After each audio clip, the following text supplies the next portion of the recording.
इतना गंभीर मुद्दा है, लेकिन आपकी उम्र हो गई होगी 55-60 के आसपास, 58 ईयर्स, और आपकी भी लगभग इतनी ही होगी। सबसे बुजुर्ग लोग ये बैठे हैं मेरे साथ में। आप देखेंगे कि आपने अपने जीवन में इन मुद्दों पर कभी चर्चा नहीं की होगी। हमारे यहां सभी तरह के आयोजन होते हैं, सभी तरह की सभाएं होती हैं, बहुत सारे फंक्शंस होते हैं।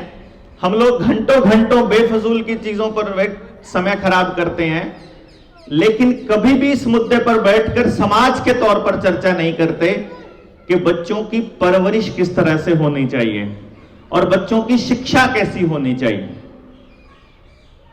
हम इस बातचीत को आगे बढ़ाएंगे, उससे पहले मैं एक दो सवाल आप लोगों से पूछना चाहूंगा, जिसका जवाब आप रैंडमली कोई भी दे सकता है, और सही और गलत का कोई सवाल नहीं है, जस्ट मैं आपसे कनेक्ट होने के लिए ये सवाल पूछ रहा हूं।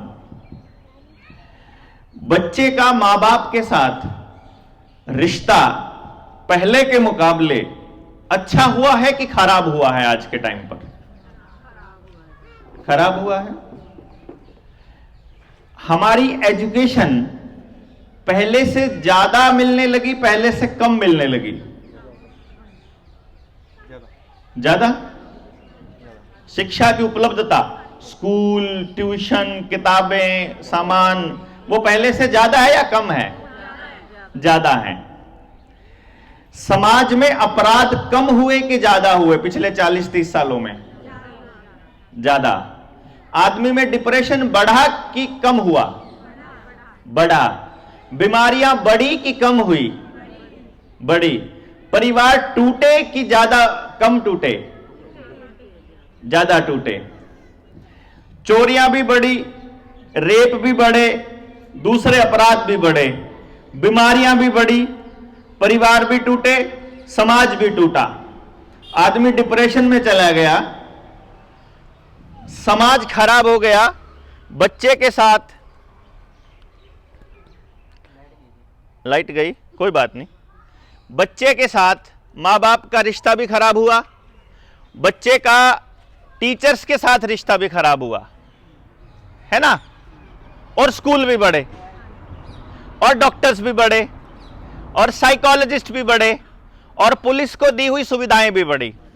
समझिएगा, क्योंकि बच्चे का लालन पालन किसी एक आदमी का विषय नहीं है कि बच्चे को कौन पालेगा। अगर कोई एक सवाल ये पूछे, कौन पालेगा बच्चे को, बताइए। हाँ जी,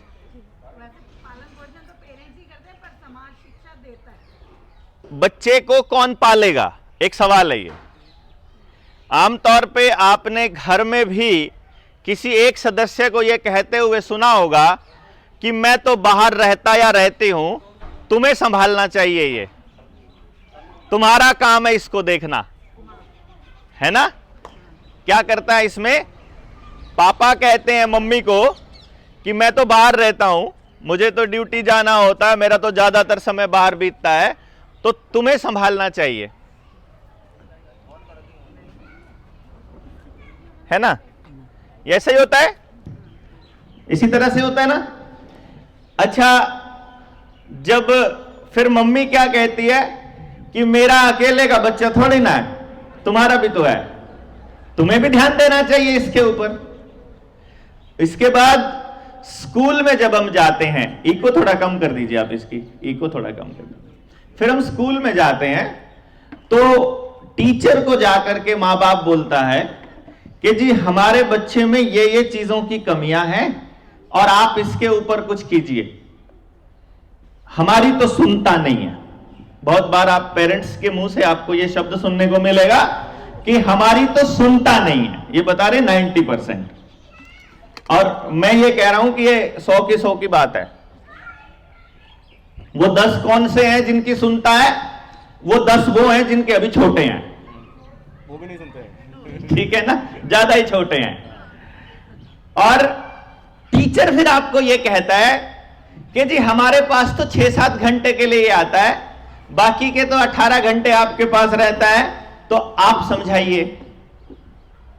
अच्छा, मां कह रही है पापा को, पापा कह रहे हैं मदर को, वो कह रहे हैं टीचर को, टीचर कह रहा है पेरेंट को। फिर एक बात सुनने में आई कि जब इतने सारे डॉक्टर्स बढ़ गए तो बीमारियां कम होनी चाहिए थी कि ज्यादा होनी चाहिए थी? कम होनी चाहिए थे ना, कि अगर डॉक्टर बढ़ गए तो हमें इलाज ज्यादा हो गए। लेकिन जब रिसर्च करी तो पता चला गांव में आज से 40 साल पहले गांव में कोई डॉक्टर ही नहीं होता था। डॉक्टर नहीं होता था तो अस्पताल भी नहीं होते थे, और पता करके देखा तो बीमार भी नहीं होते थे। अगर बीमार होते थे तो उनके गांव में, पड़ोस में, खेत में, रास्ते में कहीं ऐसी दवाइयां होती थी, या किचन में ही उनकी मां के पास कोई ना कोई होती थी, जिसको रगड़ के या तो पिला दिया या उस जख्म पे लगा दिया और आराम हो गया। डॉक्टर्स बढ़े तो बीमारियां बढ़ी, पुलिस बढ़ी तो अपराध बढ़ा, टीचर्स और स्कूल बढ़े तो बच्चे और ज्यादा निकम्मे होते चले गए। नहीं, पहले औलाद ज्यादा होती थी कि कम होती थी? ज्यादा होती थी ना। जैसे अगर मैं अपने दादाजी की बात कहूं तो मेरे दादा की 8 औलाद हैं और मेरे पापा की हम 5 हैं और मेरा आगे 1 है। तो मेरे दादा की जो 8 औलाद हैं उनमें से एक भी बेरोजगार नहीं होता था, और जो आगे मेरे पापा की 5 हैं उनमें से भी एक भी बेरोजगार नहीं है। अब हमारी जो एक है वो सबकी बेरोजगार खड़ी है। नहीं, यानी कि औलाद कम हो गई और बेरोजगारी ज्यादा हो गई। नहीं, हमें ऐसा लगता है कि जनसंख्या बहुत ज्यादा हो गई है, जनसंख्या असल में बहुत ज्यादा नहीं हो गई है, ऐसा नहीं है। अगर समाज में यह देखा जाए कि 140 करोड़ लोग हैं हम, तो एक बात समझनी पड़ेगी, इसका मतलब है 140 करोड़ दिमाग हैं हमारे पास, और एक आदमी के 2 हाथ होते हैं तो 280 करोड़ हाथ हो गए हमारे पास। इतने हाथ और इतने दिमाग जिस देश के पास हो, वो क्या का क्या नहीं कर सकता। दिक्कत क्या आती है कि जो प्राकृतिक संसाधनों का या दूसरे संसाधनों का बंटवारा इस तरीके से होता है कि समाज के 10% लोग ही 90% के संसाधनों को काबू करके रखे हुए हैं, बाकी 90% पॉपुलेशन के हिस्से में तो 10% ही आता है। आप लोग कुछ प्रिविलेज लोगों में से हो सकते हैं जिनको नौकरियां मिली हुई हैं, नहीं तो, और ये नौकरियों का जो प्रतिशत है अगर पूरे साल में देखा जाए तो मात्र 1 या 2% लोग ही होते हैं जिनको गवर्नमेंट की जॉब्स मिलने की संभावनाएं होती हैं। तो बाकी का 99% आपकी वाली कैटेगरी से बाहर ही समझिए। और क्योंकि वो हमारे हरियाणवी में एक कहावत है कि भाई जैसे हम वैसे ही हमारे सगे, ना हमारे ऊंट ना उनके गधे। मतलब हम अपने ही जैसे लोगों का सर्कल रहता है। यानी अगर आप बीबीएमबी में अगर कोई सेमिनार करेंगे तो ज्यादातर लोग वही होंगे जो बीबीएमबी से किसी तरह से अटैच हों, जुड़े हुए हों। तो 100 बातों की एक बात यह है कि स्कूल बढ़ने के बाद में बच्चों का बिहेवियर खराब कैसे हो गया। हमें कुछ कारण ढूंढने होंगे, क्योंकि यदि आप समस्या का समाधान चाहते हैं तो आपके पास 2 रास्ते हैं। या तो आप ऐसा समाधान कीजिए कि आपको लगे कि समाधान हो गया है और समाधान ना हो, या दूसरा परमानेंट समाधान। तो कौन सा बेटर रहेगा? लेकिन दिक्कत क्या है हमारे समाज की, मैं लंबे समय से इस विषय पर काम करता हूं, तो मैंने एक चीज देखी है कि अगर हमें बुखार हो जाए तो हम ये कभी नहीं देखते कि हमें बुखार हुआ क्यों है, हुआ क्यों। अगर आप ये ढूंढ लें कि बुखार हुआ क्यों था, तो आप बुखार का कारण ढूंढ करके उस कारण को दूर कर देंगे तो बुखार परमानेंट दूर हो सकता है, बॉडी से निकल सकता है। और तरीका यह है कि बुखार के लिए आपको 3 दिन तक भूखा रहना पड़ेगा अगर आप उसको परमानेंट ठीक करना चाहते हो। मतलब आप 24 घंटे के लिए बिल्कुल फास्ट कर दीजिए, कुछ भी सॉलिड मत खाइए, उसके बाद गर्म काढ़ा या ऐसा कुछ करके कुछ औषधियां हैं, कौन से मौसम का बुखार है उसके हिसाब से, और दूसरे दिन से आप लिक्विड लेना स्टार्ट करेंगे तो तीसरे दिन बुखार आपका निकल जाएगा। लेकिन हम क्या करते हैं, बुखार होते ही सबसे पहले हम दवाई खा लेते हैं और बुखार हमें फील होना कम हो जाता है और हम सोचते हैं बुखार चला गया, जबकि वो अंदर ही कोई और नई बीमारी के रूप में पनप रहा होता है, वो शुरू हो जाता है। यही काम हमने बच्चों के साथ किया, यही काम हमने समाज के साथ किया। हमने सोचा अभी के लिए कर लेते हैं, बाद में देखी जाएगी। जैसे किसान ने खेत में पेस्टिसाइड डालना शुरू किया, यूरिया डीएपी डालना शुरू किया, उसको मालूम था कि इससे मेरी जो जमीन है वो खराब हो सकती है, उसको मालूम था कि इससे हालात खराब हो सकते हैं और जो अन्न मुझे इससे मिलेगा वो मुझे और मेरे परिवार को बीमार कर सकता है। लेकिन किसान ने सोचा कोई बात नहीं, अभी के लिए डाल लेता हूं। और फिर एक कहावत है कि जैसा खाए अन्न वैसा होए मन। तो जैसा हमने खाने उसमें बीज डालना शुरू किया वैसा अनाज हुआ और वैसा हमारी सोच बननी शुरू हो गई। अब जिम में जाने वाला बच्चा, उसको मालूम है कि अगर मैं प्रोटीन के पाउडर खाऊंगा तो मेरा शरीर में नुकसान हो सकता है, लेकिन फिर भी वो खा लेता है। एक टाइम के लिए तो उसकी बॉडी बनी हुई नजर आती है, लेकिन फिर बाद में वो भी वैसा ही हो जाता है जैसे जमीन हो गई कि बिना पेस्टिसाइड अब वो कोई फसल नहीं देगी, वैसे ही बिना प्रोटीन पाउडर के हमारा बच्चा जिम नहीं कर पाएगा। अब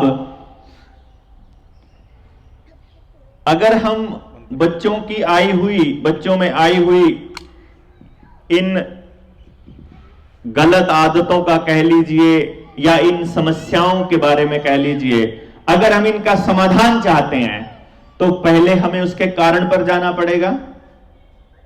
क्यों जी भाई, अगर हम वाकई में समाधान चाहते हैं तो पहले हमें कारण ढूंढना पड़ेगा ना, और हमारे को उन समाधानों के पीछे का रीजन भी ढूंढना पड़ेगा कि हम वो क्यों चाहते हैं।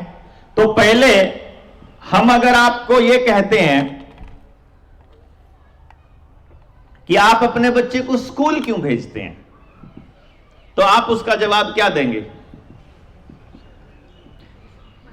दो सवाल हैं आपके सामने, आप अपने बच्चे को स्कूल क्यों भेजते हैं, और दूसरा सवाल है कि क्या वो स्कूल आपके बच्चे को वो चीजें दे रहा है जिसके लिए आपने भेजा था। पहले सवाल का जवाब कौन कौन देगा कि आप क्यों भेजते हैं? एजुकेशन के लिए, और हाँ जी, संस्कार नहीं मिल रहे। नहीं, स्कूल किस लिए भेज रहे हैं? जो लेना चाहते हैं। हाँ जी, सबके बच्चे एक स्कूल में तो नहीं जाते होंगे आपके, सबके बच्चे अलग अलग स्कूल में जाते हैं। अब सभी कमाने वाले लोग हैं, लगभग बराबर तनख्वाह वाले लोग हैं, लेकिन सब अलग अलग स्कूलों में भेज रहे हैं। स्कूल भेजने के पीछे भी साइकोलॉजी है। अब मेरे को फोन आएगा कि देवेंद्र भाई, मैं अपने बच्चे को स्कूल में एडमिशन दिलाना चाहता हूं, मुझे कौन से स्कूल में एडमिशन करवाना चाहिए? तो मैं उससे सबसे पहले एक सवाल पूछता हूं कि पहले ये बताओ, स्कूल में भेजना क्यों चाहते हो? क्योंकि जिस कारण से भेजोगे वो चीज वहां होनी चाहिए ना। तो बताइए आपने क्यों भेजा स्कूल? मैंने बहुत से पेरेंट प्ले वे में अपने बच्चे को इसलिए भेजते देखे कि यहां पूरा दिन दिमाग खा लेता है, पीछा छुड़ाने के लिए। मैं ये गलत नहीं बोल रहा हूं, हम प्ले वे में कि 2-4 घंटे तो दिमाग कम खाएगा, यहां तो उद्मस्तार के रखा है, यहां तो परेशान कर देता है। फिर मैंने कुछ बच्चों को, कुछ पेरेंट को इसलिए भेजते देखा स्कूल में कि वो ये सोचते हैं कि जाके थोड़ी देर खेल आएगा। क्यों जी? फिर कुछ मां बाप को इसलिए भेजते देखा कि वो कहते हैं कुछ तो सीखेगा। ठीक है। फिर उसके बाद स्कूल में भेजने से पहले वो ये सोचते हैं स्कूल कौन सा बढ़िया है।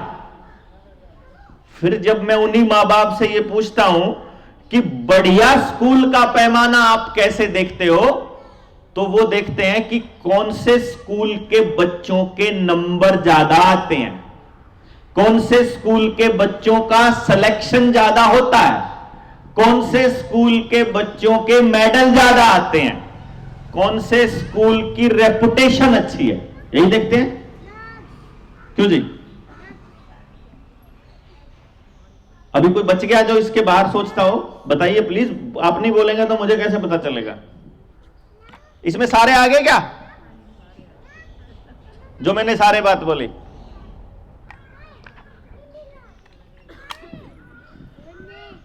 अभी आपने एक चीज और देखी होगी,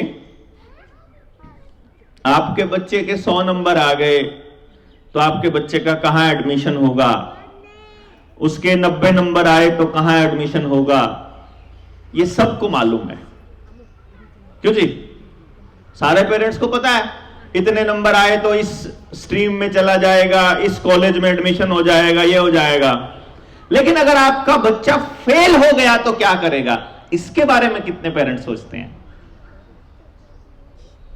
या स्कूल कितना सोचता है, या समाज की कितनी तैयारी है किसी की तैयारी आप में से कि अगर आपका बच्चा फेल हो गया तो क्या करना है?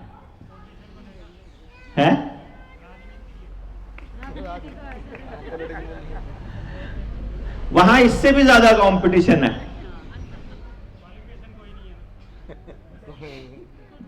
नहीं, अगर डायरेक्टली देखा जाए तो वहां ज्यादा क्वालिफिकेशन की जरूरत है।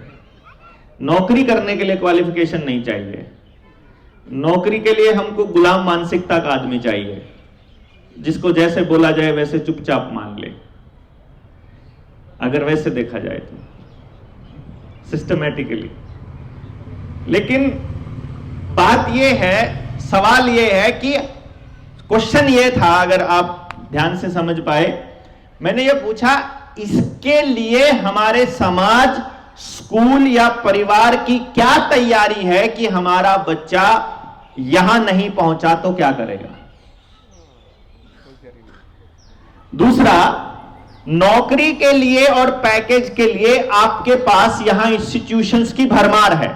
आप चंडीगढ़ में रहते हैं, आपके पास यहां बहुत सारे कोचिंग सेंटर्स हैं, वो आपके बच्चों को तैयारी करना सिखाते हैं, इस कोर्स की तैयारी, इस कोर्स की तैयारी, इस कोर्स की तैयारी। लेकिन जरा एक बार सोचकर बताइए, उन इंस्टीट्यूशन में किसी में भी जीवन जीने की तैयारी भी कराई जाती है क्या?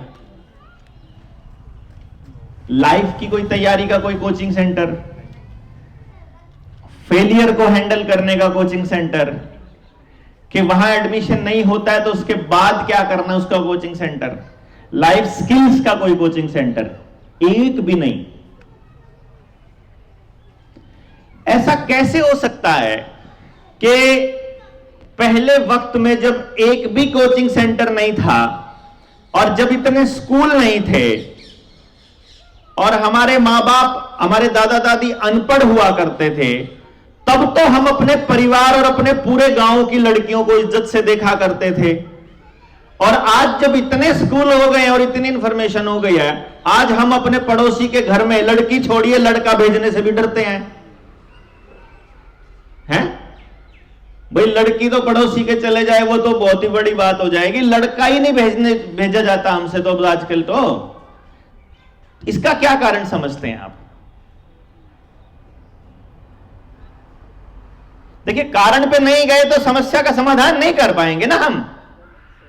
अगर हम ये नहीं ढूंढ पाए कि जड़ में क्या है, बीमारी की समस्या क्या है, कि अनपढ़ आदमी अगर इज्जत करता है, पूरे गांव की औरतों की, पूरे गांव की लड़कियों को अपनी बहन बेटी मान रहा है, और पढ़ा लिखा आदमी की नजर खराब है, तो पढ़ाई अच्छी हुई कि खराब हुई? इस हिसाब से तो पढ़ाई बेकार चीज हो गई ना। अगर अनपढ़ आदमी अपने हक हकूक की लड़ाई के लिए लठ उठा सकता है और किसी भी गलत के खिलाफ खड़ा होता है, और पढ़े लिखे आदमी को कोई भी 2 कौड़ी का अफसर आके ये कह दे कि ये 2 इंजेक्शन नहीं लगवाएगा तो तेरे को तनख्वाह नहीं मिलेगी, और उसको मालूम है कि मुझे इससे नुकसान हो सकता है, उसके बाद भी वो सरेंडर कर दे, तो पढ़ाई लिखाई गुलामी की निशानी हो गई ना। क्यों जी?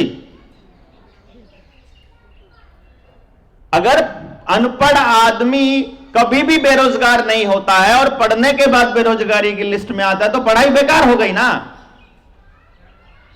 अगर अनपढ़ लोग सारा का सारा गांव मिलकर के एक साथ रह सकता है और बिल्कुल प्यार मोहब्बत से त्योहार मनाता है, और पढ़ने लिखने के बाद अगर वो प्रेम टूटता है और समाज अगर टूट जाता है तो पढ़ाई बेकार हो गई ना।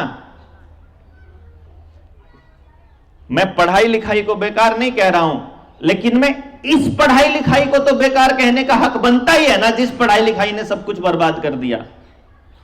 क्योंकि असल में आपने जब अपने बच्चे के लिए अच्छा स्कूल ढूंढा ना, तो आपके दिमाग में पैकेज, पैसा और नौकरी जब आ रही थी तो उसके साथ में पीछे एक विचार था मां बाप का, कि मां बाप को ऐसा लग रहा था कि अगर ये चीजें मेरे बच्चे के पास होंगी तो मेरा बच्चा खुश होगा, खुश रहेगा।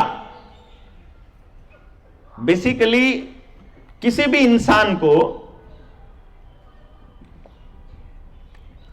जीवन जीने के लिए क्या चाहिए होता है? क्योंकि आपने अपने बच्चों को देना है ना। अब ये छोटे छोटे बच्चे हैं, इनको कैसा जीवन जीना है इनको थोड़ी पता है बेचारों को। ये तो जैसा जीवन जीते हुए आप नजर आएंगे, ये तो वैसे मान लेंगे कि शायद ऐसे ही जीना होता होगा। क्योंकि आपने एक चीज नोटिस करी होगी कि मम्मी जब बच्चे को आवाज लगाती है तो बच्चे का जवाब देने का तरीका या तो उसके दादा के जैसा होगा, या उसके पापा के जैसा होगा, या उसके कार्टून कैरेक्टर जैसा होगा जिस कार्टून को वो देख रहा है। नहीं समझ रहे हैं ना? उसका अपना कोई तरीका नहीं होता है जवाब देने का। उसके तरीका वो उसको यहीं से मिल रहा है। तो उसको जीवन कैसा जीना है ये आप लोग सिखाने वाले हो। अब आप जब उसको जीवन सिखाओगे तो पहले आपको और हमको, बड़े पीढ़ी को मालूम होना चाहिए ना कि मैंने जीवन जीना क्यों है, मैं क्यों जीऊंगा। मैं एक सरकारी अध्यापक हुआ करता था। मेरी जो वाइफ है वो भी सरकारी स्कूल में ही पढ़ाती थी। मैंने 2012 में नौकरी छोड़ दी और 2013 में उसने छोड़ दी, हम दोनों ने छोड़ दी। अब मेरे गांव का आदमी और मेरे दोस्त रिश्तेदार ये कहते हैं कि तुम्हारा दिमाग सटका हुआ है, क्योंकि सरकारी नौकरी, और वो भी टीचर जैसी नौकरी को कौन छोड़ता है भला। मेरे साथ जो नौकरी करते थे उनकी तनख्वाह आज 1 लाख रुपया है, जो मेरे साथ लगे थी पोस्टिंग जिनकी। 2004 में मेरी पोस्टिंग हुई और 2012 में मैंने छोड़ दी 8 साल नौकरी करके। और मैं तो पुरानी पेंशन वालों में से हूं, ओल्ड पेंशन प्लान वाला हूं। मेरे को तो यह भी मालूम था कि जिंदगी भर पेंशन मिलने वाली है, बढ़िया वाली 50% वाली। अब मैं ये बात मैंने आपको क्यों बताई है, क्योंकि मैं आपसे ये जानना चाहता हूं कि आपको जो तनख्वाह मिलती है, क्या दुनिया में ज्यादातर लोगों को उतनी मिलती है या उससे कम में गुजारा करना पड़ता है? कम में करना पड़ता है। ज्यादातर लोगों को आपकी कमाई से मेरे ख्याल 10वें हिस्से में गुजारा करना पड़ता है। यह मैं इसलिए कह रहा हूं क्योंकि इस देश का प्रधानमंत्री पिछले 3 सालों से यह कह रहा है हर टेलीविजन पर कि हम 80 करोड़ लोगों को मुफ्त का अनाज देते हैं। यानी 80 करोड़ लोग इस देश में इस हाल में हैं कि उनके घर अनाज भी नहीं है, उनको मुफ्त के अनाज के लिए झोली पहनानी पड़ती है। तो 80 करोड़ लोगों से तो बेहतर पोजीशन में आप हो, नहीं जी? अब लगभग 45 करोड़ के करीब हमारे पास बच्चे हैं। 25 साल से कम उम्र के, तो 80 करोड़ वो हो गए, 45 करोड़ ये हो गए, 125 करोड़ से तो ऊपर ऊपर हो आप, 140 करोड़ में से। ये तो डिफाइंड आंकड़ा है ना, ऑफिशियल आंकड़ा। लेकिन अभी भी आपको चैन नहीं होगा, मुझे पूरी गारंटी है। मतलब कोई तो क्या कर रहा होगा, प्लाट लेने बेचने का काम कर रहा होगा, एक जगह ले लिया था, थोड़ा बना बनू के फिर उसको बेच देंगे, थोड़ा सा आमदनी हो जाएगी, फिर कितने और दूसरा ले लेंगे, छोटे छोटे ले लेंगे, बेच देंगे। कोई दुकान खोल रहा होगा, कोई बुटीक खोल रहा होगा, कोई मतलब और कोई सेल परचेज का काम चालू कर रखा होगा, किसी ने किसी दूसरे बिजनेस में पार्टनरशिप कर रखी होगी, या कोई दूसरा, कोई ना कोई तो करता है ना आदमी। वो कौन सी चीज है जिसको अचीव करने के लिए हम कर रहे हैं, ये सवाल है। मतलब हमको चाहिए क्या, बताइए। आप में से किसी की घरवाली ऐसी भी होगी जो ये कहती है मेरी तो जिंदगी खराब होगी, कुछ नहीं करा जिंदगी में, मैंने तो पता नहीं क्या करना चाहिए था, पूरी लाइफ ऐसे ही काट दी चूल्हे चौके में ही। अगर उससे पूछो कि क्या करना चाहती हो, तो वो कहेगी कुछ काम करें, काम करके क्या करना है, पैसा कमाए। तो क्या पैसे के लिए जिंदगी जीनी है? मतलब अगर हम लास्ट में यहां जाएं कि क्या अगर तुम पैसा कमा रही होती या कमा रहे होते या इतना कमा रहे होते, तो क्या तुम अपनी जिंदगी को सक्सेसफुल मानते?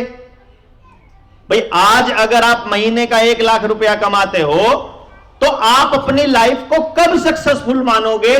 जब कितनी हो जाए? कैसी जिंदगी को आप कामयाब जिंदगी मानेंगे? यह सवाल है आपके सामने, बताइए जरा। इंडिपेंडेंट वाली। देखिए, गौतम अडानी ग्रुप का चेयरमैन जो है गौतम अडानी, एक दिन का लगभग 10,000 करोड़ रुपया कमाता है, एक दिन का। यानी अपने तो सारे कुनबे की, सारे 7 जन्मों की भी नहीं बनती जितना वो एक दिन में कमा लेता है। उसका अभी तक भी नहीं भरा, वो अभी तक भी इंडिपेंडेंट नहीं हुआ, देख लो। नहीं जी, यानी कि कुछ लोग तो बिल्कुल कुछ नहीं कमाते हैं गांव में और कहते हैं मौज हो रही है, परिवार में सुख शांति मौज है एकदम। और कुछ ऐसे हैं जो 10,000 रुपया रोज का कमाते हैं, तो भी उनकी मौज नहीं हो रही, तो भी वो परेशान है, तो भी उनको और चाहिए। अब सवाल यह है कि आपको कैसी जिंदगी चाहिए? आप कौन सी जिंदगी को संतुष्ट जिंदगी बोलेंगे और कौन सी जिंदगी को कामयाब जिंदगी बोलेंगे? यह बहुत बड़ा सवाल है, क्योंकि यही शिक्षा आपने अपने बच्चों को देनी है। आप रेगुलर वो शिक्षा दोगे अपने बच्चे को। खेत में किसान अपने बच्चे को बोलता है पढ़ ले, इन डरों में कुछ नहीं धरा, पढ़ ले, इस खेत में कुछ नहीं रखा, पढ़ लिख के कहीं बाहर डिगर जा, पढ़ लिख के कहीं कुछ नौकरी कर ले। मतलब वो नौकरी करने वाले को बढ़िया मानता है। आप नौकरी करने वाले हो, आप अपने बच्चे को कहोगे नौकरी नहीं करनी भैया, नहीं करनी, और कुछ करिए। पुलिस वाला बोलेगा नौकरी पुलिस वाली नहीं करनी, कुछ और करिए। फौजी बोलेगा फौज में नहीं जाना, कुछ और करिए। वकील बोलेगा वकालत नहीं करनी, कुछ और करिए। मतलब यहां हर व्यक्ति को ऐसा लग रहा है कि जो मैं कर रहा हूं ये नहीं करना। मैंने आईएएस को सुसाइड करते देखा है, मैंने उद्योगपतियों को सुसाइड करते देखा है, बड़े बड़े अफसर, बड़े बड़े पैसा कमाने वालों के घर टूटते देखे हैं। तो अब यहां मुझे ये समझ में आना है, आपको ये समझना है, क्या पैसा कोई पैमाना है? क्या नौकरी कोई पैमाना है? कोई लेवल, कोई तो बात होगी जो चाहिए आदमी को, जिसके लिए वो दौड़ रहा है। नहीं भाई, कुछ तो ऐसा होगा ना जिसके लिए वो दौड़ रहा है। तो सवाल यही है, क्योंकि यही आपने अपने बच्चों को बताना है। बताइए, आपके कोर्ट में बोला है।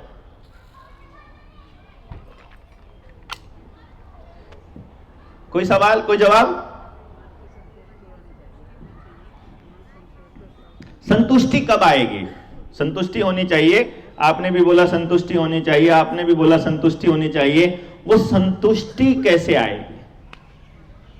This is the last and final question, कि वो संतुष्टि का पैमाना क्या है? हाँ जी,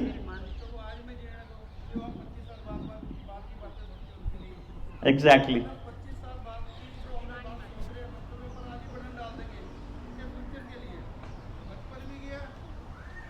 हाँ, मतलब आज में जीना सिखाएंगे।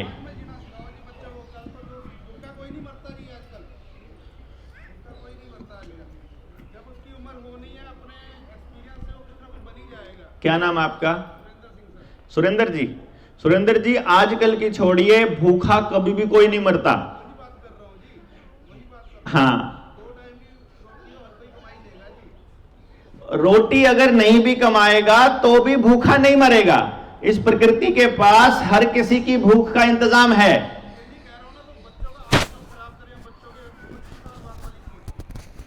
देखिए, 25 साल वाली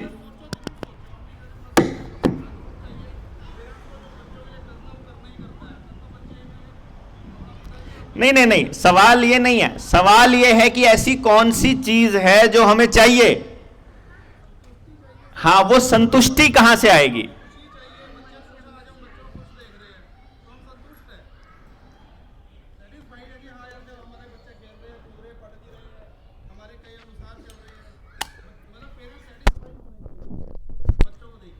लेकिन दिक्कत ये हो गई, लेकिन समस्या ये हो गई कि पेरेंट्स सेटिस्फाई नहीं हो रहे हैं।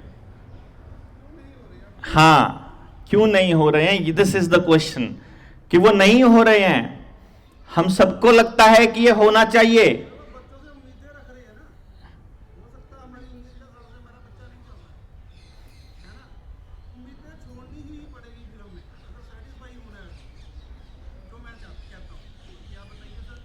ठीक, सुरेंद्र जी का कहना है कि हमको उम्मीदें छोड़नी पड़ेंगी जो हम अपने बच्चों से उम्मीदें रखते हैं।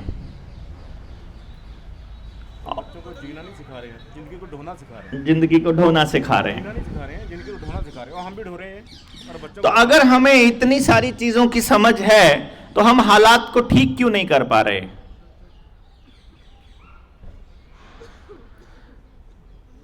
जिस समाज में रहते वो समाज ऐसा है।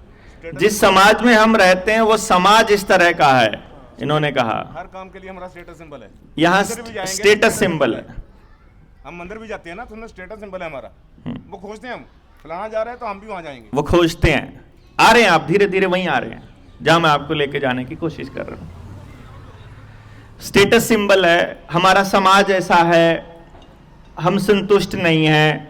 देखिए ये क्या है, ये सारा कुछ, ये स्टेटस सिंबल के बारे में हम क्यों सोचते हैं? क्योंकि हमको जब कोई कार लेनी होती है या कोई घर बनाना होता है तो हम पहले किन किन चीजों को ध्यान में रखते हैं कि मेरे कितने रिश्तेदारों के पास कौन सी कार है, कितने दोस्तों के पास कौन सी है, किन किन के पास कितने कितने गज का है मकान, कहां कहां बना रखा है, कैसा कैसा बना रखा है, बच्चा स्कूल में कहां पढ़ता है, और उसके हिसाब से हम तय करते हैं कि हमने अपने बच्चे को कहां एडमिशन दिलाना है, कहां हमने घर लेना है, कितने बीएचके का लेना है, किराए पे रहना है कि खरीदना है, और गाड़ी कौन सी लेनी है। असली बेड़ा करते हैं। मैं आपको एक इंसिडेंट बताता हूं। एक दिन मेरी घरवाली मुझे बोली कि हम अपना घर कब बनाएंगे। मैंने कहा कभी भी नहीं। और उसने अगली लाइन बोली, अपना घर तो होना ही चाहिए। ठीक है, मैंने सुन लिया। मैं अपना इधर उधर से घर में 2-3 चक्कर काट के आया। मगर आज कौन आया था? उसने बताया वो फलाने आए थे, वो और उसकी घरवाली आए थे, वो और उसकी घरवाली आए थे। मैंने फोन उठाया, फोन उठाते ही सबसे पहले मामा हमारे घर आना पड़ जी, आज पछ है। दोनों को मैंने फोन करके ये बोल दिया हमारे घर में आने की जरूरत नहीं है दोबारा से। क्या हो गया? मगर बस आना ही नहीं है। क्यों? क्योंकि जब हम अपने बच्चे के दोस्त की मां से मिल रहे हैं ना, तो वो दोस्त की मां सबसे पहले आपसे पूछिए आप कहां रहते हैं? कि 35 में रहते हैं। अच्छा, अपना मकान है ना जी? अच्छा, किराए पे ही है। तो वो जो उसकी ना कैसे होती है, तो हम जब देखते हैं कि यार उसने मैं किराए पे थी तो मेरे को इस नजर से देखा कि मैं किराए पे हूं, तो वो अंदर में लगा और मुझे अंदर से फील हुआ कि मेरा अपना घर होना चाहिए।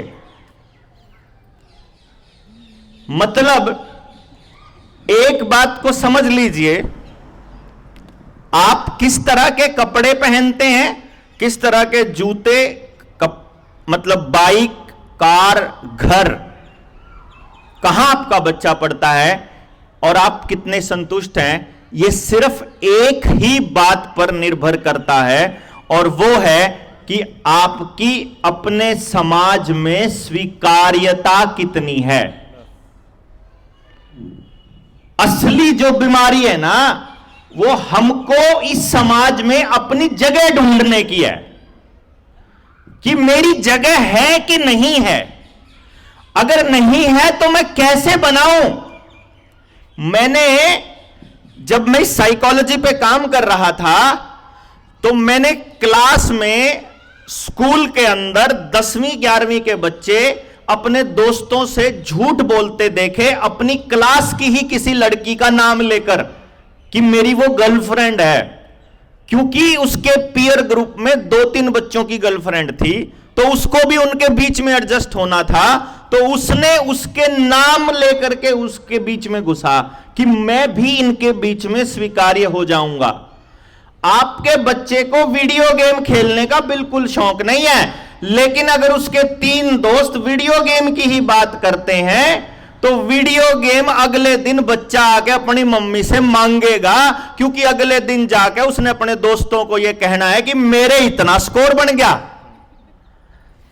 अगर आपकी 3 सहेलियां या आपके 2 दोस्त जाकर के फिल्मों की बात करते हैं तो अगले दिन हम भी चोरी छिपे पड़ोसी का फिल्म देखने जावांगे, ताकि अगले दिन जो एतवार ने फिल्म आया करती ना, वह शनिवार एतवार ने, तो सोमवार ने स्कूल में डिस्कशन का मैटर होता था वो फिल्म, तो रुक के चाहे थोड़ी देखनी पड़ो, चाहे 15 मिनट की देख जाए, ताकि अगले दिन जब अपने दोस्तों के बीच उसकी चर्चा हो तो हम भी अपने डायलॉग घुसा देंगे, मैंने भी देख रखी। नहीं, आपने देखा होगा ना, ये सब हमने किया हुआ है, काम है। हम कुछ भी करते हैं उसके पीछे का एक लॉजिक है कि हम अपनी स्वीकार्यता ढूंढ रहे हैं। जहां हम स्वीकार हैं, जहां हमको स्वीकार किया जाता है, या जिस तरह से हमें स्वीकार किया जाता है, हम वैसा बनने की कोशिश करेंगे। पहले जब समाज के अंदर हम लोगों के सामने उदाहरण के तौर पर केवल समाज ही होता था तो क्राइम नहीं थे। फिर हमें किताबों में प्रस्ताव लिखना सिखाया गया, और उस प्रस्ताव में पहली लाइन यह लिखी गई कि सिनेमा समाज का आईना होता है। याद है ना सबके? सब ने यह लाइन पढ़ी कि जो सिनेमा में है वो समाज में हो रहा है। फिर जो सिनेमा में आया, हमने ये मान लिया कि ये सारे समाज में हो रहा है, और जब ये सारे समाज में हो रहा है और हमने अगर ये नहीं किया तो हमारे को स्वीकार नहीं किया जाएगा, इसीलिए हमने वैसा आचरण शुरू कर दिया जैसा उस सिनेमा में हो रहा था। समझ रहे हैं आप बात को? आपको अपने बच्चों का भविष्य तय करना है, इसलिए आपको उसके मूल में जाना पड़ेगा। अगर आपके पड़ोस में किसी व्यक्ति की इसलिए इज्जत हो रही है कि वो बढ़िया कपड़े पहने हुए है, ब्रांडेड है, तो आपका बच्चा बढ़िया कपड़े मांगने लग जाएगा। अगर आपके पड़ोस में विदेश से आए हुए बच्चे की ज्यादा कदर हो जाएगी तो आपका बच्चा विदेश जाने की जिद करने लग जाएगा। अगर आपके पड़ोस में या आपके समाज में बड़ी गाड़ी वाले की इज्जत होगी तो वो बड़ी गाड़ी के लिए दौड़ने लग जाएगा।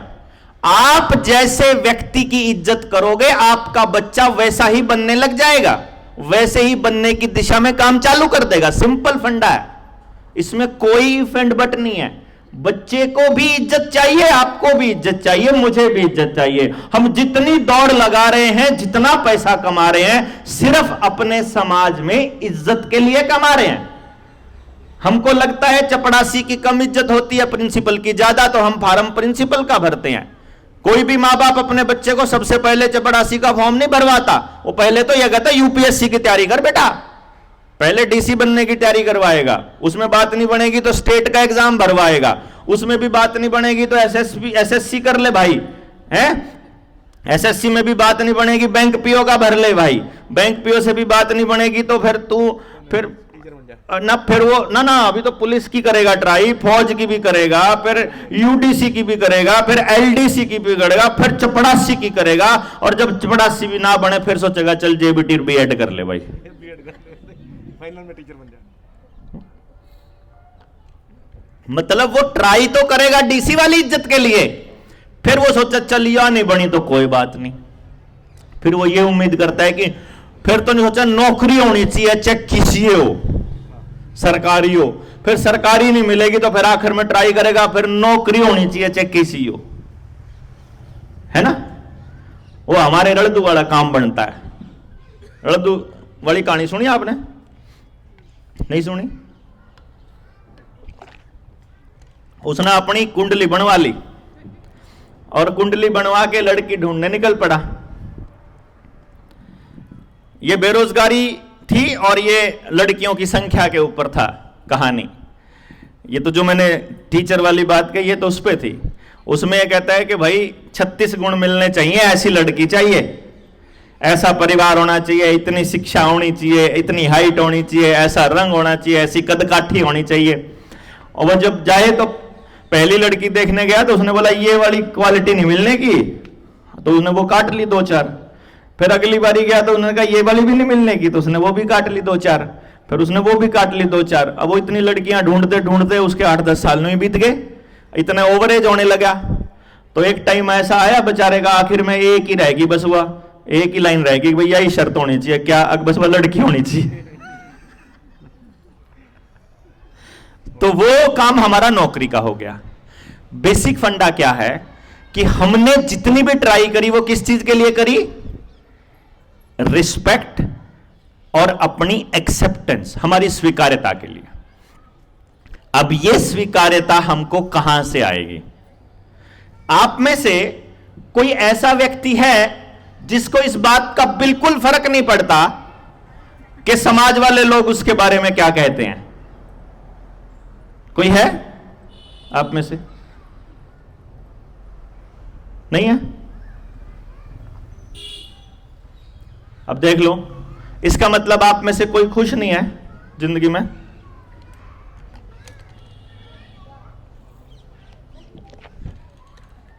इसका मतलब संतुष्ट नहीं है आप। हमको अभी स्वीकार्यता चाहिए ना अपनी।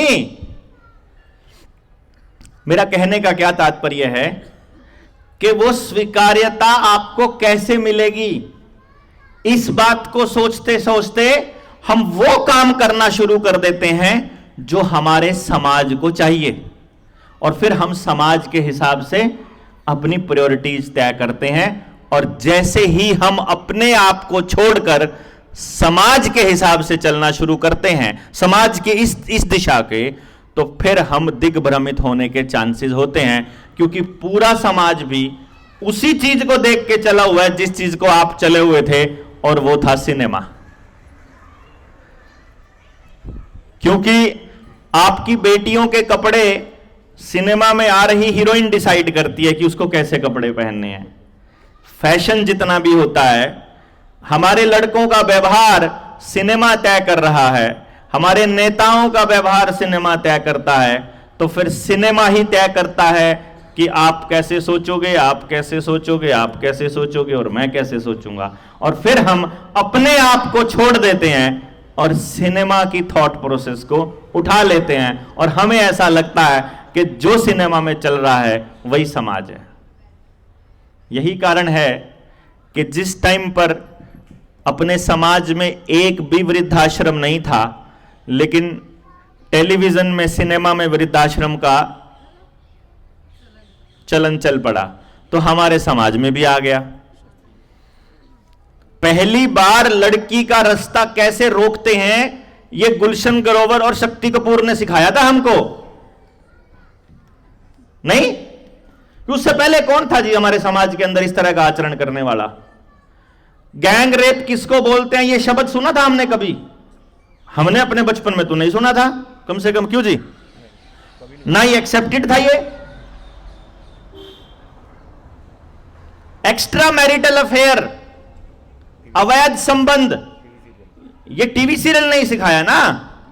मैं तो जिस गांव में रहता था उस गांव में मैंने तो कोई बच्चा अनाथ नहीं देखा, मैंने तो एक भी औरत को विधवा नहीं देखा। अगर किसी का पति गुजर भी गया था तो परिवार ही उसको परिवार दे देता था, तो विधवा शब्द था ही नहीं। क्यों जी? अब इस कॉन्सेप्ट को टीवी ने हमको दे दिया और हमने उसको एक्सेप्ट कर लिया, और फिर उसके बाद हमने वो सब करना शुरू कर दिया जो टीवी कराता है। अब टीवी में क्या हो रहा है आप देखिए, आपका जो नेता है वो आपकी जमीनें एक्वायर करने का काम कर रहा है जो आपके खेतों में गांव में पड़ी है। जो आपका अभिनेता है, जो आपका फिल्मों में है, वो आपके बच्चों को क्या सिखा रहा है कि आपको सिग्नेचर वाली पीनी चाहिए, या कौन सा ब्रांड दारू पीनी चाहिए, कौन सा ब्रांड बियर पीनी चाहिए, कौन सा ब्रांड गुटखा खाना चाहिए, कौन सा ब्रांड सिगरेट पीनी चाहिए, कौन सा ब्रांड मतलब क्या इस्तेमाल करना चाहिए। क्यों जी? जिन जिन औरतों ने आज से 20 साल पहले मालाडी की गोलियां खाई है ना, उनके सबके यूट्रस खराब हुए पड़े हैं आज के टाइम पे, सबके। और अब आजकल ये हमको इस्तेमाल सिखा रहे हैं इन सारी चीजों का, कॉन्ट्रासेप्टिव पिल्स का। अब अभिनेता ये कर रहा है, जितने भी फेमस खिलाड़ी हैं जो टेलीविजन में आते हैं, वो आपके बच्चों को सट्टा खेलना सिखा रहा है। कौन से सट्टे की ऐप जो है आपको डाउनलोड करनी है जिसके ऊपर आपको सट्टा खेलना है ना जी, कौन सी गेम खेलनी है। इसका मतलब क्या हो गया कि आपके बच्चे जो देख रहे हैं वैसे ही वो बन रहे हैं, जो परोस रहे हैं वो खा रहे हैं। आपने कभी देखा है आपका बच्चा कैसे कार्टून देखता है? देखा है? कभी लंबे समय तक देखिए आप उन कार्टून्स को। जैसी सोसाइटी वो बनाने जा रहे हैं, वो कौन? मार्केट, बाजार, जिसका कब्जा है सारी पॉलिटिकल पार्टियों के ऊपर। बाजार कंट्रोल करता है सब कुछ, और बाजार का एक ही नियम है, पैसा और प्रॉफिट। वो जैसी दुनिया बनाना चाहते हैं, वैसी दुनिया आपके बच्चों की कॉमिक्स और आपके बच्चों के कार्टून्स में आना शुरू हो गया है। 5 साल का बच्चा अपने कार्टून्स में देख रहा है कि लड़का लड़के को किस कर रहा है और लड़की लड़की को किस कर रही है। जो लेस्बियन और गे कल्चर है ये इस लेवल पर आ चुका है। तो अब आपको इस बात से भी डर लगने लगा कि आपकी लड़की की फ्रेंड कोई लड़की है, और ये परिवार के टूटने का अंत है, बिल्कुल लास्ट। अगली जनरेशन ये बोलने लग गई है कि मुझे तो शादी ही नहीं करनी। क्यों जी? और ये फैमिली कल्चर टूटने का गेम कैसे आता है?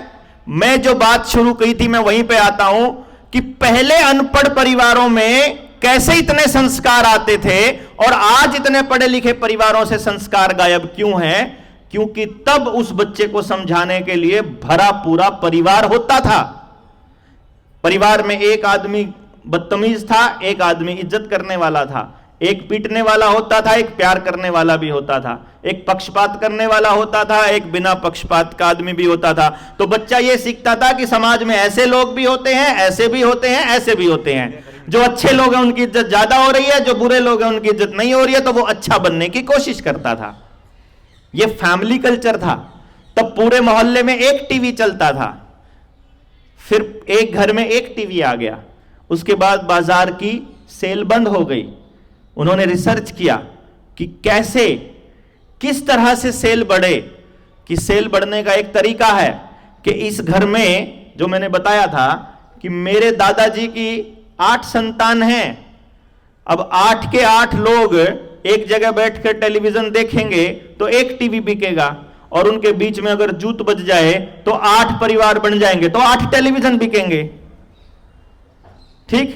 तो फिर एकता कपूर को ठेका मिला, जिसने सिखाया कि जो सास है वो भी षड्यंत्र करने वाली होती है और जो ननंद है वो भी षड्यंत्र करने वाली होती है, जेठानी भी षड्यंत्र करती है और देवरानी भी षड्यंत्र करती है, देवर भी करता है, जेठ भी षड्यंत्र करता है, ससुर भी करता है, तो पूरा परिवार षड्यंत्रकारी दिखना शुरू हो गया और परिवार टूटने शुरू हुए। एक्स्ट्रा मैरिटल अफेयर होने लगा, किसका किसके साथ अफेयर है, किसका डीएनए कहां मिल रहा है, कुछ नहीं पता।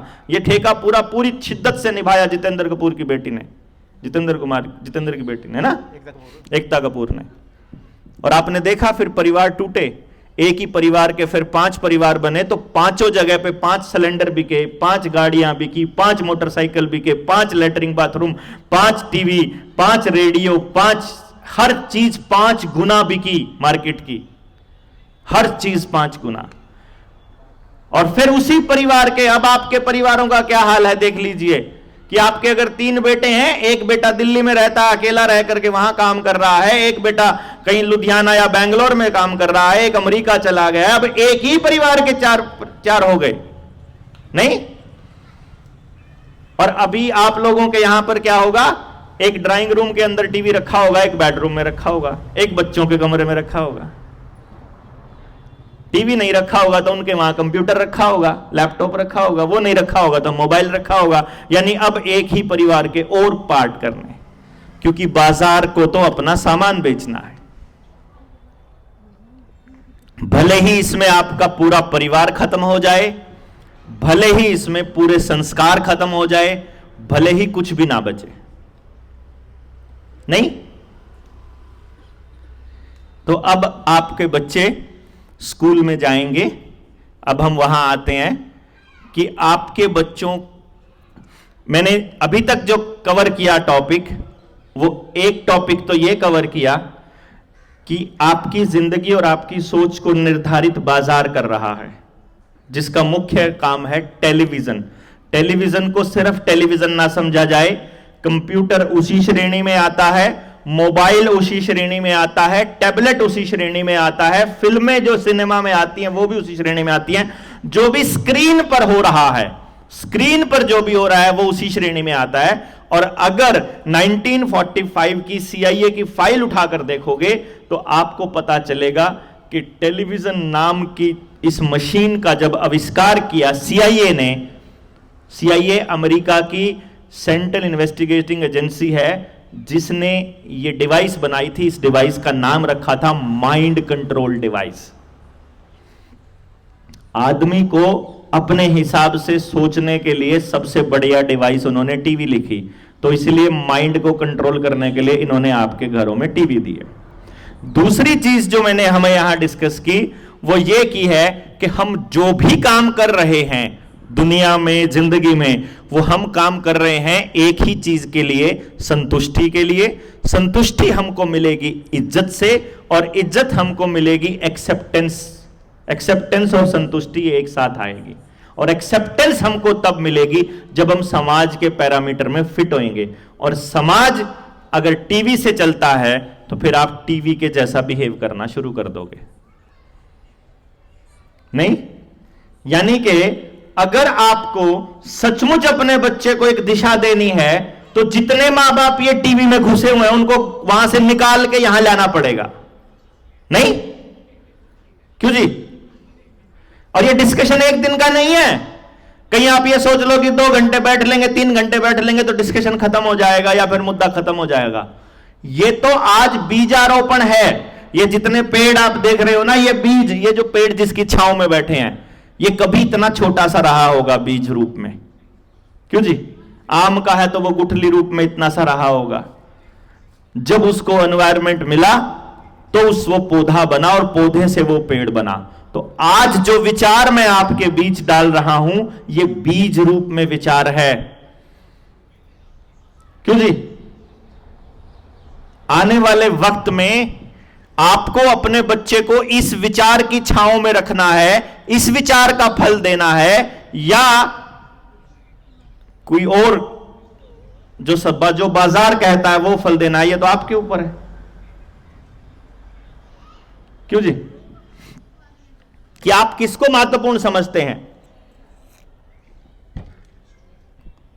भाई आवाज कम करिए यार, अपनी आवाज कर ले कम।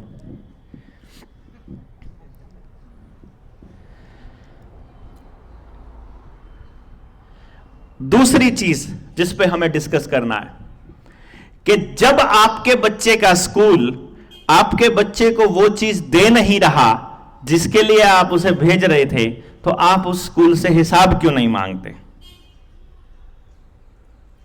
नहीं,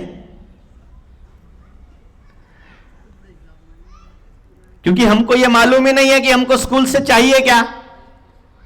सबसे बड़ी समस्या यह है कि मां बाप को यह नहीं मालूम कि वो जिस स्कूल में भेज रहे हैं उनको स्कूल से क्या चाहिए। हमको लगता है कि सभी स्कूल में भेज रहे हैं तो हम भी भेज देते हैं, सभी पेपरों की तैयारी करवाते हैं हम भी करवा देते हैं, पेपरों में सिलेक्शन हो गया तो ठीक है, नहीं हुआ तो आपके स्कूल का या कोचिंग इंस्टीट्यूट का टीचर आपके बच्चे को क्या कहेगा या आपको क्या कहेगा मालूम है? देखिए ये बच्चे मेहनत करते थे, इनका सिलेक्शन तो हो गया, आपके वाला बच्चा उतनी मेहनत नहीं करता था। अब आपको दिमाग लगाना पड़ेगा कि हमारे बच्चे को कितनी मेहनत करनी पड़ेगी कि वो कामयाब हो जाए। क्यों जी? क्योंकि बेसिकल पर्पस तो हमारा अपने बच्चे को कामयाब करना है ना। अब हम कितनी मेहनत करें कि वो कामयाब हो जाए। भाई अभी जो है वो 10 घंटे पढ़ रहा है तो उसे थोड़ा टाइम बोलिए, थोड़ा सा सिटिंग बढ़ाए। कितना घंटे कर दें? 12 घंटे कर दें, 14 घंटे कर दें।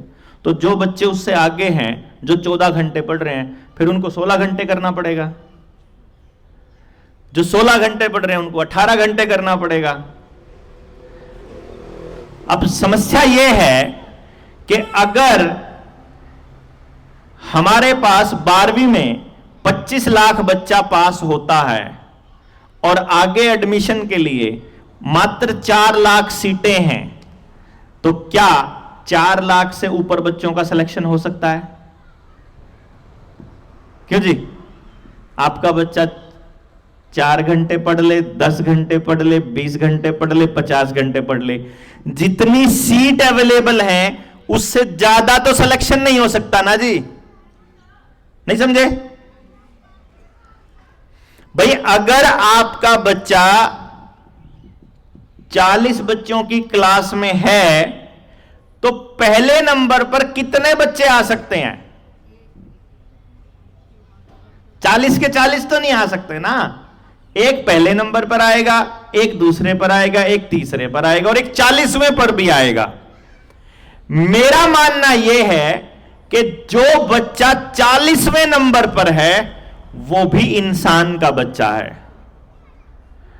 उसके नंबर कितने ही आए, वो पास हो जाए या फेल हो जाए, उसकी इज्जत में कमी नहीं आनी चाहिए। क्यों जी?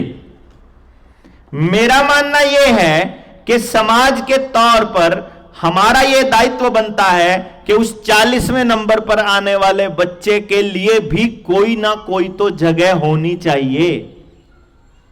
क्यों जी? नहीं? क्योंकि यदि केवल पहले और दूसरे नंबर पर आने वाले बच्चे के लिए जगह होगी तो सभी बच्चे साम दाम दंड भेद किसी भी तरह से पहले नंबर के लिए ट्राई करने लग जाएंगे और पहले नंबर के लिए ट्राई करने वालों के बीच में माहौल वही होगा जो आपके घरों में 2-2 बच्चों वालों घरों में हो रहा है। किसी के घर में है 2 बच्चे? किस किस के घर में है? अब मैं इनके घर की हालत बताता हूं क्या है। देखो, जिनके घर में 2 बच्चे, एक बच्चा कम पढ़ता है, एक ज्यादा पढ़ता है, मतलब ये सीधी बात है, बराबर तो पढ़ ही नहीं सकते। एक जल्दी उठता है, एक लेट उठता है, एक ज्यादा मेहनत करता है, एक कम करता है, एक ज्यादा बात मानता है, एक कम बात मानता है, एक ज्यादा बदतमीज है, एक कम बदतमीज है ना। एक की परफॉर्मेंस स्कूल में अच्छी है, एक की डाउन है।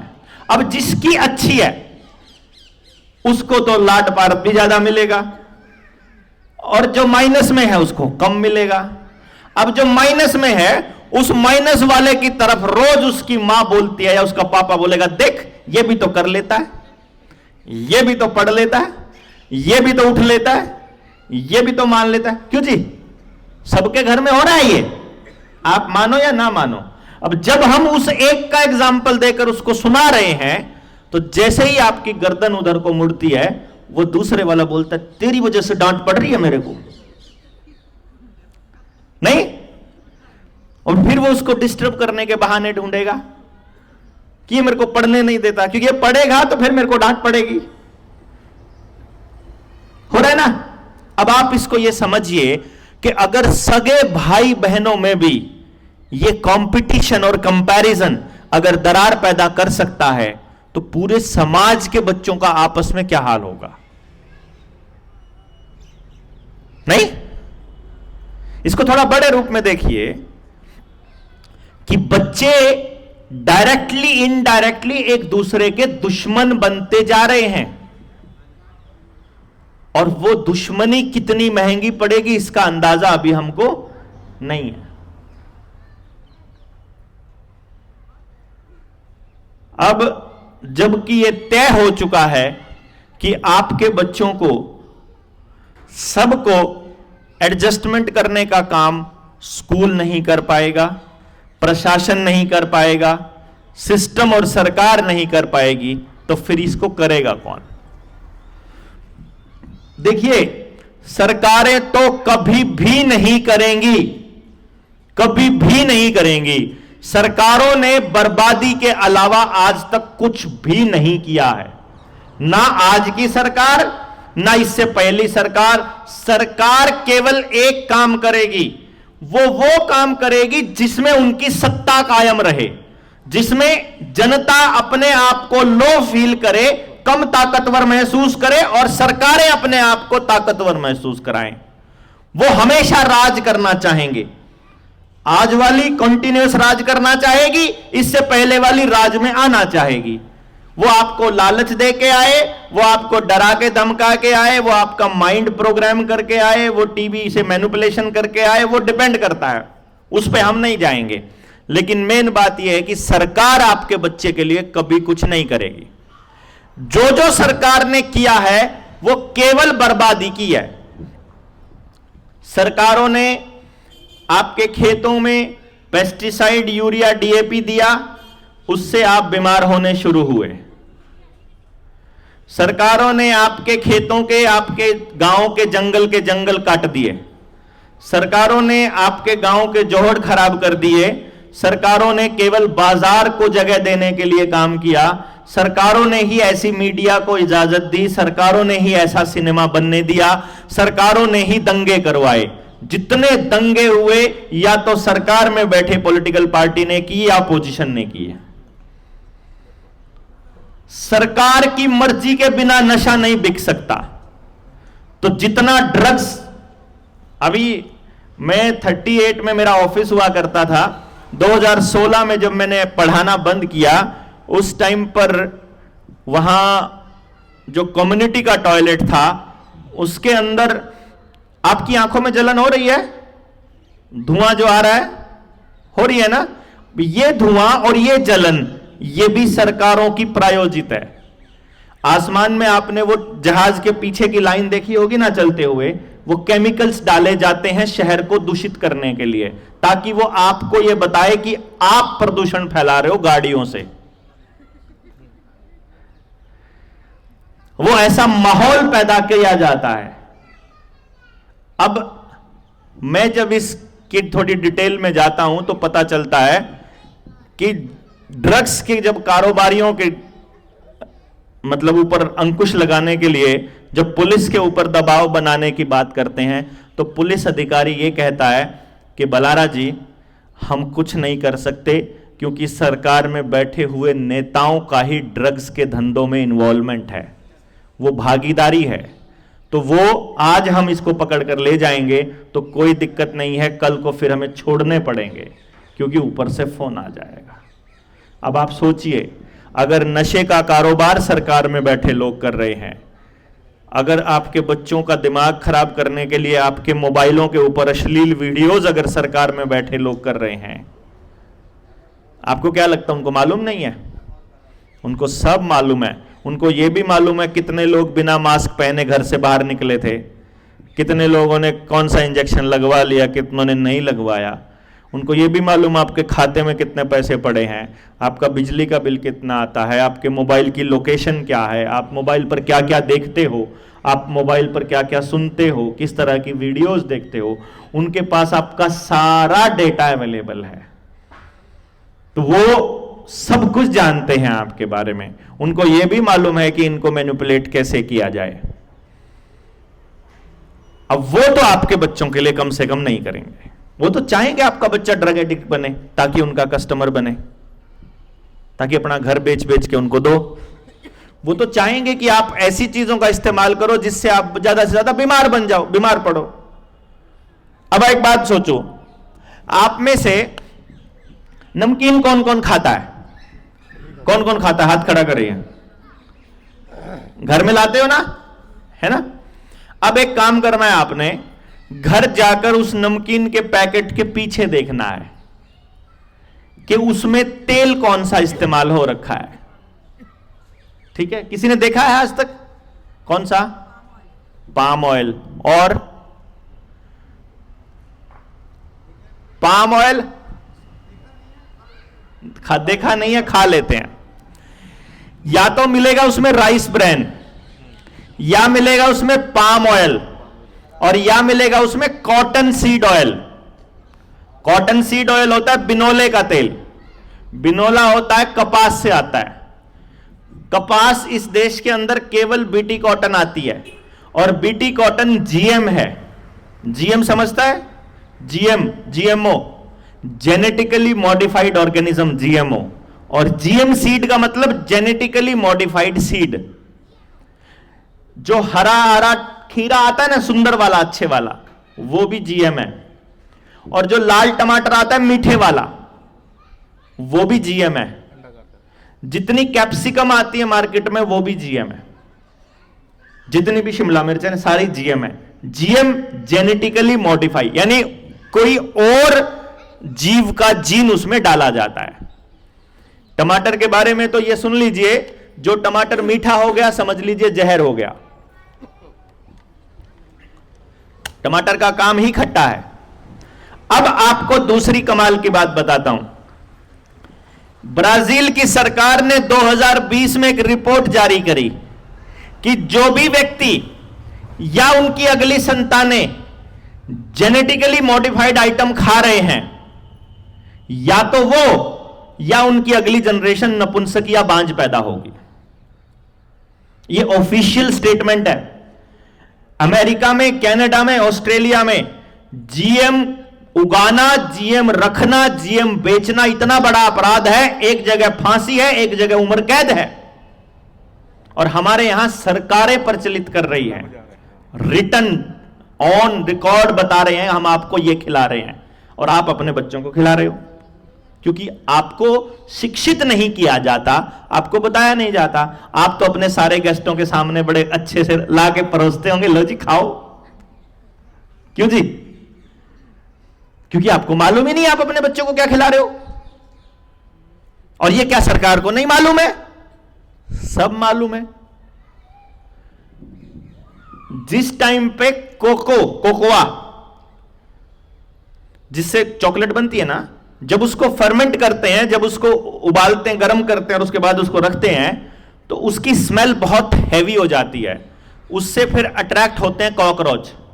वो कॉकरोच उस पे आते हैं तो गरम गरम में गिरते हैं, तो उसी में रह जाते हैं। फिर वो सॉलिड हो जाती है, उसी में पक जाते हैं। अब निकालते हैं तो वो टूट जाते हैं, फिर आधे निकलते हैं, आधे अंदर ही पड़े रहते हैं। तो सरकार ने FSSAI से परमिशन मांग ली, इन कंपनियों ने, कि हमको कुछ कॉकरोच मिलाने की परमिशन दे दी जाए। ठीक है? और कमाल की बात यह है, पैसा कमाने के लिए रणबीर कपूर जैसे लोग कॉकरोच और कीड़े खाने आपको सिखा रहे हैं। वो बता रहे हैं कि अगर आपको प्रोटीन चाहिए तो कॉकरोच खाइए, कीड़े खाइए। क्यों जी? है ना? अब ये सरकार की आंखों के सामने हो रहा है। अब आपके ऊपर है कि जब आपके टीचर को नहीं मालूम है, आपका नेता यही चाहता है, और आपको एजुकेटेड रखा नहीं गया है, तो आपके बच्चे के लिए करेगा कौन? क्यों जी? ये जो पेरेंट्स यहां बैठे हुए हैं, इनसे अगर कोई पूछे कि कौन करेगा आपके बच्चे के लिए कुछ भी, तो पता चलेगा आपको एजुकेटेड ना रहने दिया जाए, इसके लिए आपको उलझुल चीजों में उलझा के रखा जाता है, और जिनको करना चाहिए वो कुछ और ही करते रहते हैं। सरकारी स्कूल का टीचर आपके बच्चों को इसलिए नहीं पढ़ा पाएगा, समझा पाएगा, क्योंकि सिस्टम नहीं चाहता समझा दें। और प्राइवेट स्कूल का टीचर आप जाकर के देखो, बात करके, प्राइवेट स्कूल के टीचर की एक ही स्टेटमेंट मिलेगी सबके बच्चों के लिए, हमारे पास इतना टाइम ही कहां होता है मैम, हमें तो कॉपियां चेक करने में, उलझुल कामों में ही लगा के रखते होते हैं। तो आपके टीचर के पास, आपके बच्चे के टीचर के पास आपके बच्चे के लिए समय नहीं है, बाकी सबके लिए समय है। बच्चे के पापा के पास भी बच्चे के लिए समय नहीं है, बच्चे की मां के पास भी बच्चे के लिए समय नहीं है, तो फिर बच्चा किसके भरोसे इस धरती पर है? This is the biggest question. और अगर उसको संस्कार मां बाप सिखा नहीं पा रहे, ज्वाइंट फैमिली है नहीं, और टेलीविजन उल्टा सिखा रहा है, जब समाज में कहीं संस्कार नाम की कोई चीज ही नहीं है, तो आप कैसे उम्मीद कर सकते हैं कि आपका बच्चा संस्कार सीख लेगा? क्यों जी? जब आपके खाने में ही कबाड़ है। अब आप बाजार से थैली वाला आटा लेके आते होंगे, मैक्सिमम लोग शहर में रहने वाले लोग हैं, उनको यह भी नहीं मालूम है कि उस थैली वाले आटे में पड़ा क्या क्या है। ठीक है, कभी पलटकर उस बैग के ऊपर आपने पलटकर नहीं देखा होगा। आज जाइएगा, जो जो खाते हैं उस पैकेट के ऊपर देखिए, पीछे पलटकर आपको पता चलेगा, उसमें लिखे होते हैं आर्टिकल 404, आर्टिकल 403, आर्टिकल 1104, आर्टिकल 323, ऐसा करके नाम लिखे, मतलब आर्टिकल का नंबर लिखा है। फिर जाइए गूगल पर सर्च कीजिए उस आर्टिकल का नाम क्या है, फिर पता कीजिए उसके साइड इफेक्ट क्या है, और फिर पता कीजिए वो बीमारी आपके घर में है कि नहीं है। वही बीमारियां मिलेंगी आपके घर में जो उनके साइड इफेक्ट हैं, क्योंकि वो आर्टिकल कह के डाले जाते हैं। आप गेहूं पिसवाइए, एक हफ्ते से ज्यादा आटा चलेगा नहीं, और जो आप पैकेट वाला आटा लेकर आते हैं 6-6 महीना पुराना होता है। कहां एक हफ्ता, कहां 6 महीना। और कहीं तो ऐसे हैं, कहीं तो इस तरह के लोग हैं बनाने वाले, उनको बड़ी फैक्ट्रियां चलती हैं, उनको पता है रोज रोज फैक्ट्री, कभी हड़ताल हो जाएगी, कभी बिजली नहीं होगी, कभी तो कॉस्ट कटिंग के लिए वो क्या करते हैं कि आटा, मतलब गेहूं को पीस लेते हैं आज, और मैन्युफैक्चरिंग की डेट की स्टैंप लगाते हैं 6 महीने बाद की, और एक्सपायर होता है उसके 6 महीने बाद, और वो खराब नहीं होता है। क्यों? क्योंकि हमारी FSSAI और FDA ने उनको 4% तक प्रिजर्वेटिव मिलाने की, ब्लेंडिंग करने की इजाजत दे रखी है। यानी आप 4% तक मिलावट कर सकते हो उसमें। और कमाल की बात यह है कि आप जो आटा खाते हो उसमें 45% तक की ब्लेंडिंग होती है, जो कि सिर्फ एक ही चीज का कारण बनती है, दैट इज कैंसर। यानी आपको परोसा जाता है, सबको मालूम है ना, सरकारी अधिकारी को रिश्वत दो, वो जितनी मर्जी % पे पास करा लो। क्यों जी? एक दूध की एक उसमें गए हुए थे हम लोग, दूध की फैक्ट्री में। अब डेयरी तो क्या बोलेंगे ऐसे लोगों को। अब वहां पर वो दूध का रंग जो है वो लाल सा हो रखा था। लाल दूध पिया ना आपने? स्ट्रॉबेरी वाला तो पिया ही होगा, उसका थोड़ा गुलाबी सा रंग होता है। तो वो उसको बोल रहे कि क्या कर रहे हैं, इसको ब्लीचिंग कर रहे हैं, कि इसको व्हाइट कर रहे हैं। व्हाइट क्यों कर रहे हो? ये क्या स्ट्रॉबेरी वाला दूध? नहीं, स्ट्रॉबेरी वाला नहीं है। तो फिर कहते वो असल में क्या होता है कि ये जो वर्कर है ना, ये कुछ देखते तो है नहीं, तो वो थनों के, ये जो दूध निकालते हैं वो मशीन से निकालते हैं ना, वो थन के ऊपर कैप होती है वो लगाते हैं, चारों कैप लगा देते हैं। आमतौर पे क्या है कि जब किसान की गाय का कोई थन अगर खराब हो भैंस का, तो वो उसको छोड़ देता है, ना ही वो उसके कटड़े को बछड़े को पीने देता, तो वो साइड में रहता है, तो बाकी का दूध निकाल लेता है। लेकिन अब वो वर्कर है, वो क्या करते हैं, सारा कर देते हैं, वो निचुड़ के सारा पस, सारा लहू आकर के इकट्ठा हो जाता है एक उसमें, फिर उसको ब्लेंडिंग करके आपको पैकेटों में पैक कर करके पकड़ा देते हैं, प्रिजर्वेटिव मिला के, और हम फिर उसको बड़े अच्छे से, लो बेटा दूध पी लो। ठीक है। अब जब हमारा बच्चा कुछ ओरिजिनल खा नहीं रहा, जब हमारे बच्चे को शिक्षा के नाम पर केवल रट्टा मिल रहा है, जब हमारी सरकारें हमारे बच्चों का ब्रेन वॉश करने पर लगे हैं और पूरा सिनेमा अगर उनके करियर को तबाह करने पर लगा है, तो फिर मुझे ऐसा लगता है कि मां बाप को यह जिम्मेदारी लेनी पड़ेगी कि वो अपने बच्चों के लिए खुद काम करना शुरू करें। नहीं क्यों जी? या आपके पास कोई ऑप्शन है? और भाई कम से कम इस बातचीत से इतना तो क्लियर हो जाना चाहिए कि आपके बच्चे के लिए कोई कंसर्न नहीं है। क्योंकि मैं जब इस बात को लेकर के गया था पीएमओ 2015 में, मैं प्राइम मिनिस्टर नरेंद्र मोदी से मिलने गया। मैं काफी अरसे से एक चीज के ऊपर काम कर रहा था कि मुझे इस बात का पता चल गया कि मैं खुश कैसे होऊंगा। आप खुश कैसे होंगे? जैसे कि ना, आपका असली मकसद क्या है बच्चे को स्कूल भेजने का? कि वो ऐसी जिंदगी जिए जिसमें वो खुश रहे। वो कौन सी जिंदगी है? पैसे वाली, नौकरी वाली, गाड़ी वाली, घर वाली, या संतुष्टि वाली?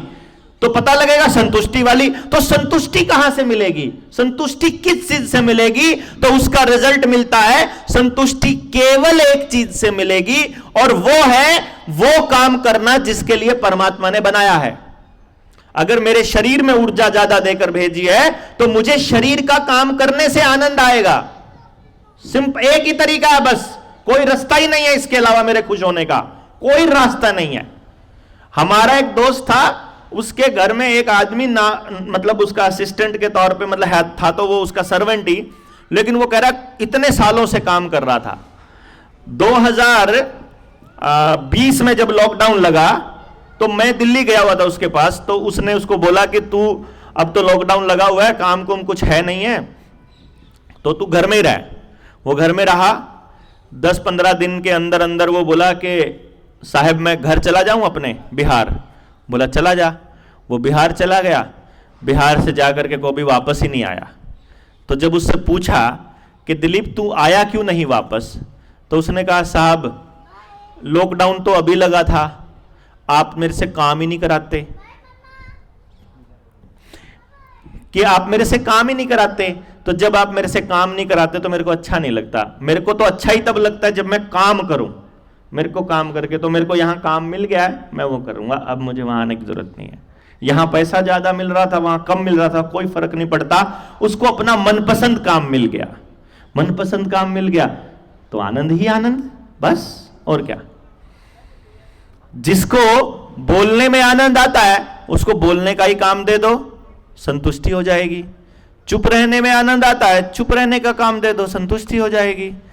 जिस बच्चे को, जिस इंसान को परमात्मा ने जिस तरह के काम करने के लिए बनाया है उसको वैसा काम दे दो, संतुष्टि हो जाएगी ऑटोमेटिकली, जरूरत ही नहीं है किसी चीज की। और जिस दिन उस बच्चे को अपने काम में आनंद आना शुरू हो गया, उस दिन वो ये सोचना बंद कर देगा कि मेरे बारे में दुनिया क्या सोच रही है। वही उसका एकमात्र रास्ता है मोक्ष का, वही एकमात्र रास्ता है साधना का, वही एकमात्र रास्ता है भक्ति का, वही एकमात्र रास्ता है योग का, वही एकमात्र रास्ता है खुशी का और संतोष का।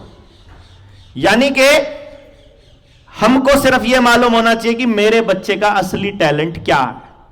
अब मेरे पास वो कला थी, मैंने इसके ऊपर काम किया था। मैं इंडिया का पहला आदमी था जिसने इसके ऊपर काम किया है कि हम 3 साल की उम्र के बच्चे के बारे में बता सकते हैं कि इस बच्चे के पास ये टैलेंट है। लेकिन दिक्कत यह है कि मेरे पास आने के लिए लंबी लाइन और मोटी फीस देनी पड़ती थी। तो मैंने सोचा कि भाई अब लाख 1.5 2 लाख रुपया कौन देगा गांव का आदमी,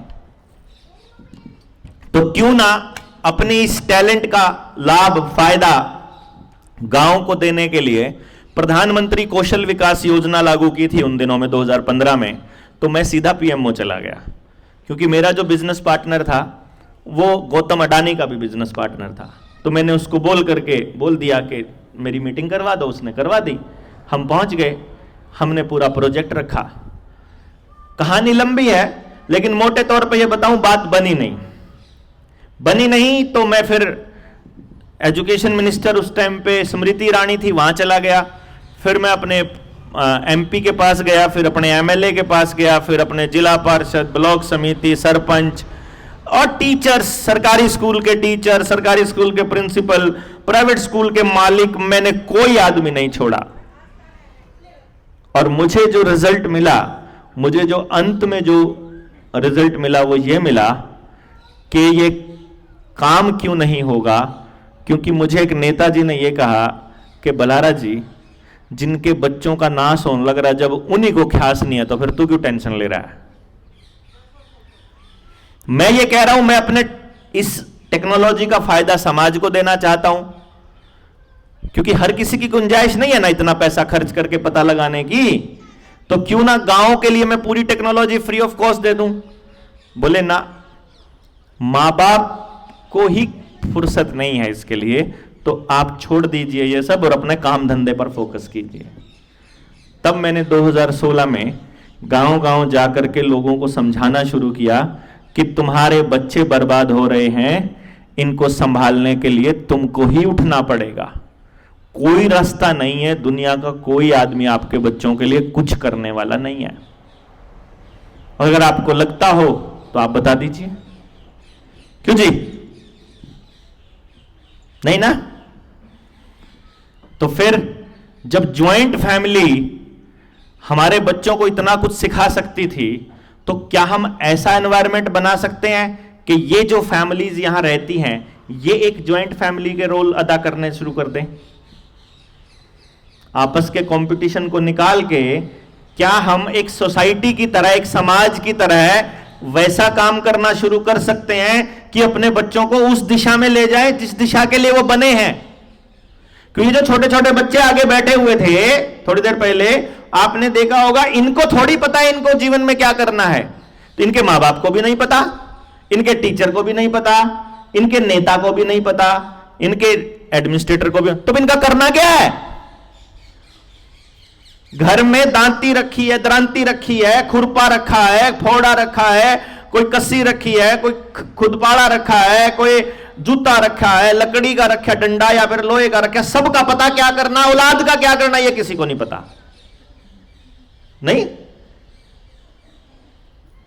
घर में जितना कबाड़ पड़ा होगा उसकी भी जगह पता है कि स्टोर में कौन सी जगह रखना है। औलाद कहां रखनी है समाज के अंदर, यह नहीं पता किसी को। कबाड़ से भी बुरा हाल है हमारी औलाद का आज के टाइम पे, नहीं है जी? यही नहीं पता किसके भरोसे है वो, और कोई बॉदर नहीं है, किसी को ख्यास नहीं है आपके बच्चों की। तो जब किसी को ख्यास ही नहीं है जी, तो देन अब क्या किया जाए? तो मैं आपके सामने एक प्रस्ताव रख रहा हूं। यदि आपको लगता है कि इस दिशा में काम करना चाहिए, तो मैं इस मिशन को एक जन आंदोलन का रूप देना चाह रहा हूं कि लोग इसमें आकर के खुद से समझें। मेरे पास वो टेक्नोलॉजी है जिसकी मदद से हम ये पूरा का पूरा सिस्टम से पता लगा सकते हैं कि आपके बच्चे का टैलेंट क्या है। और मैं ये चाहता हूं कि आप मेरे पास एक कस्टमर बनकर के ना आए, बल्कि आप एक वॉलंटियर बनके, मैं पूरी ट्रेनिंग आप लोगों को फ्री ऑफ कॉस्ट देना चाह रहा हूं कि पैसा हमारा मकसद ना हो और हम समझ लें कि हम अपने बच्चों को कैसे तैयार करें, और फिर एक माहौल तैयार किया जाए जिसमें आपके बच्चों के लिए वैसा माहौल बने जो उनको चाहिए। भाई दो रास्ते हैं आपके पास, या तो एक काम करिए, अपॉइंटमेंट लेकर मेरे पास आइए अपने बच्चे के बारे में पता करने के लिए, उसकी तो फीस है 1.5 लाख रुपया, ठीक है। जो ये ट्रेनिंग मैं आपको देने की बात कर रहा हूं, ये मेरा फ्रेंचाइजी मॉडल था, इसकी कीमत होती थी 10.5 लाख रुपया। लेकिन जब मैंने देखा कि मैं इस ट्रेनिंग से पैसा तो कमा सकता हूं, लेकिन समाज तो नहीं बदल रहा ना, समाज नहीं बदल रहा। समाज में जो लोग पैसे वाले हैं वही फायदा उठा पा रहे हैं। अब एक आम नागरिक थोड़ी ना इतने पैसे दे करके, अब पहले इतना पैसा खर्च करो, फिर अपने बच्चे के ऊपर इतनी मेहनत करनी पड़ेगी आपको। अगर आप अकेले अकेले अपने बच्चे पे मेहनत करोगे ना, तो बेहिसाब समय और बेहिसाब पैसा लगेगा।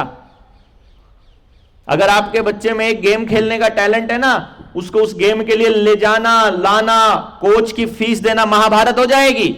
लेकिन यहां अगर 100 पेरेंट मिल करके उसमें से देख लें कि ये 20 पेरेंट को ये वाला गेम वाला बच्चा है, ये 20 पेरेंट ये इस चीज के लिए, 20 बच्चों को ये चाहिए, तो सारे पेरेंट मिल करके वो कोच अपने पड़ोस में ला सकते हैं। यहां पर नहीं ला सकते जी। इंडिविजुअल जोर लगाते रहोगे कहीं हासिल भी कुछ नहीं होगा, लेकिन कलेक्टिव अगर जोर लगाओगे तो बदलाव भी होगा। और बदलाव कभी भी ऐसा नहीं होता कि आज हमने बात करी और कल को चीजें बदल जाएंगी। पहले तो आपको ही यह बात मानने में और स्वीकार करने में समय लगेगा कि ऐसा संभव हो सकता है, फिर आपको अपने पड़ोस को यह बात मनाने में समय लगेगा।